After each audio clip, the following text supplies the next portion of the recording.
men and women are too different to ever be equal. It's like comparing apples and oranges. It is not possible to achieve equality between men and women. There is no such thing. It simply isn't possible. What is possible is to treat them with equal fairness as individuals. But that doesn't necessarily mean that there will be an equal outcome, for example. I think the problem with the concept of sexism is that it suggests there is no difference between the sexes and you must treat them both exactly the same, which is so wrong-headed as to be almost ignorant.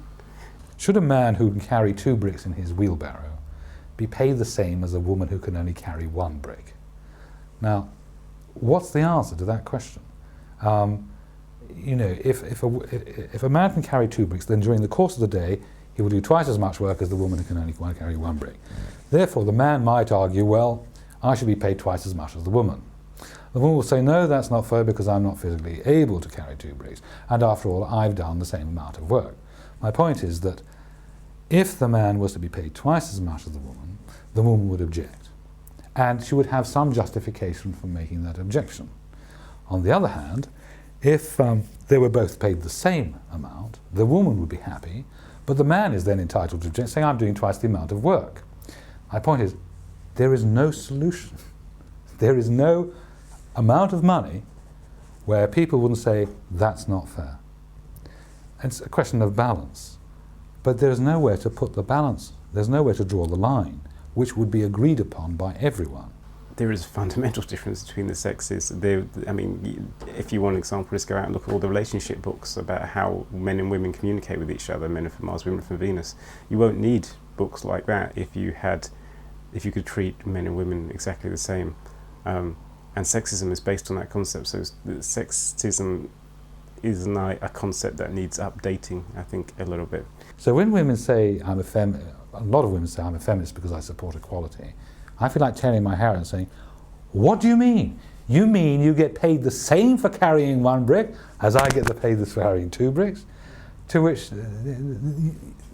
there's no solution. And that example that I give there applies right across the board. If there are differences between people, inherent differences, there is never going to be a position which will satisfy both of them and which both will see as fair and equal. It's simply it's a political debate all the time, always a political debate. So we have to ignore gender in that respect?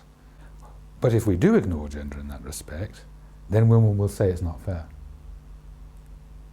So do you think women's There's a permanent war. Yes. We've got a permanent war. The search for equality is a permanent war. With men saying, hold on, I can carry 2 bricks, and women saying, no, it's not fair, I'm weak and vulnerable. One man I spoke to described the quest for equality as like aiming for the stars so that you might hit the moon. But it's not like that. There are no stars and there is no moon. Equality between men and women is a logical impossibility, and so, like the endless staircase, equality lies at the top of it. It seems that if we just keep climbing, we'll eventually reach the top. And even if we never quite reach the top, at least by continuing to climb, we'll surely get closer to real equality, right? Wrong. It's a question of balance. But there's nowhere to put the balance. There's nowhere to draw the line, which would be agreed upon by everyone. As a consequence of this gender issue, we are going to be forever engaged in a permanent gender argument. It is never going to end unless we decide to ignore gender completely, hide our eyes and say, how many bricks are they carrying? If you then do that and then look at it again in terms of gender terms, you are going to see a hierarchy. You are going to see men basically earning more money. Yes, and women spending it. True enough, yes. And even in similar jobs, sometimes men will work those extra few hours Yeah. and they'll be able to do more as part of that job. Yes. And so do you think that's acceptable and it's the way it should Completely. be? Absolutely. I think it's the only hope we have. But that will happen. I mean, I don't doubt that that's the way that we will head. It's unfortunate that the false ideal of equality has been made so important since the rise of feminism. Pursuing the unobtainable panacea of equality is wasting an extraordinary amount of energy and resources and is the cause of massive discrimination against men.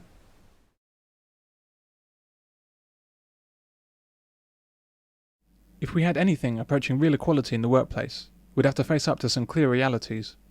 For example, astronauts. In 2001, 22% of the astronaut corps in NASA were female. How could that happen? How many girls do you imagine grow up dreaming of becoming astronauts? And how many boys? The number of male applicants for spaceflight dwarfs that of females. So how many more qualified men must have been passed over to ensure female places on the space shuttle? There shouldn't be any female astronauts. Having female astronauts is like having 12-year-old disabled girls on the Olympic men's 100-metre team. It's only possible if you change all the rules and ignore things like ability, qualifications and merit. The same goes for firefighters, police officers, soldiers and pilots for that matter. It's only the massive and ongoing discrimination against men that allows women to take the sought-after places in those professions. The government continues to trumpet the ideal of equality in the workplace, even though it's impossible to achieve. No one should have to put up with discrimination.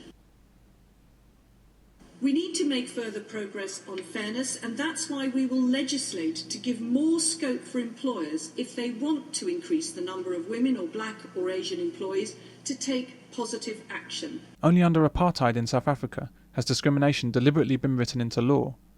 How can this be happening in Britain? In terms of what the government should and shouldn't be doing, if they're going to do anything, it should be based on the best assumption, the best premises, the best understanding we have of male and female psychology, and that isn't one in which we think male and females are, to all extents and purposes, identical. There's just not a realistic basis for any kind of policy. There may be very good reasons for demanding that particular companies or industries are 50-50 between the sexes. You can't infer from the fact that they're not identical at present that the cause of that disparity is discrimination in any particular form, such that the reason why you would have to have policies mandating an equal split was to remedy a particular injustice. That isn't the basis for demanding that there's an equal split, but there might be other reasons for doing it. It might just be that women are better at some jobs, but they don't get them because they're not as pushy, and that might be an alternative reason for having hiring policies that are more geared towards women. But then you'd be doing it for the kind of a right reason or a better reason than remedying an injustice that may not be there.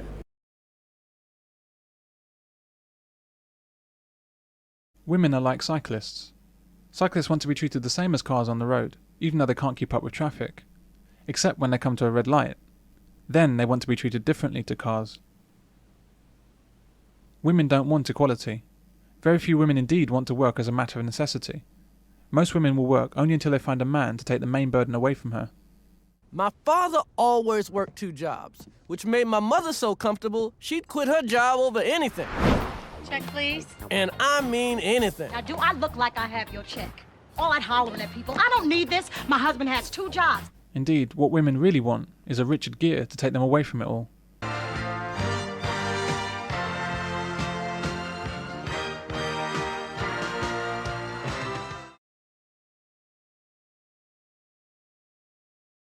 Women truly believe that the world of work has changed in recent times. They believe that they've come of age in employment, such that they're not merely the equal of men, but have actually surpassed men as the most valuable workers. The kind of prime virtue in the labour market is going to be a set of emotional skills that women have developed over hundreds of years, and I think it's that is going to enable women to demand in return changes in the work culture, because organisations need women.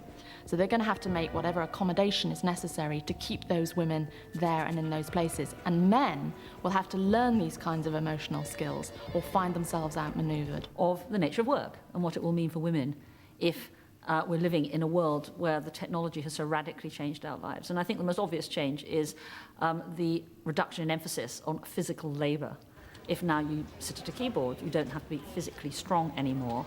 And that will mean a whole change, I think, for the rise of women in the workplace. Women actually believe that real work is about tapping on a keyboard and being emotional.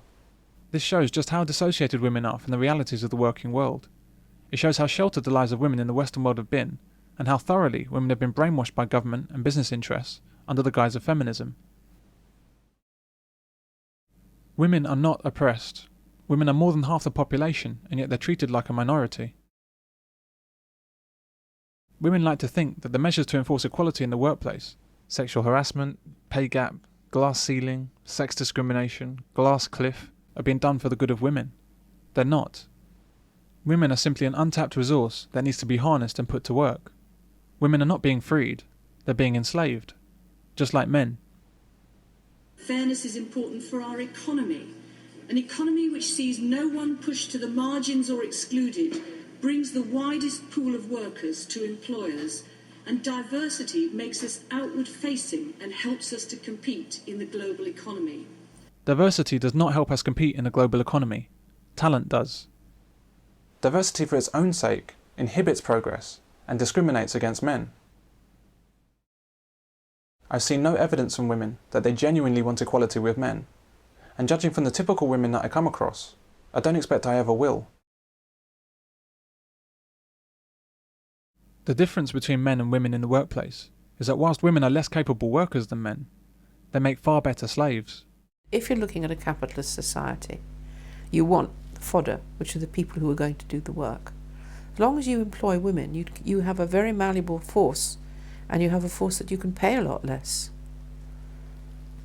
And in fact, if you look at what's happening, I mean, as the women pour into the various jobs, including the legal profession, there are more women doctors, there's more women lawyers, so on and so forth. What happens is that you get a very unbalanced society, but a very obedient society. Does this mean you think that the government would support feminism for these reasons? Tacitly. I don't think anybody sits down with a slide and rule and says this is what we're going to do. I think largely what happens is now there are sufficient powerful women in, for instance, the Labour Party to virtually be allowed to do what they want to do.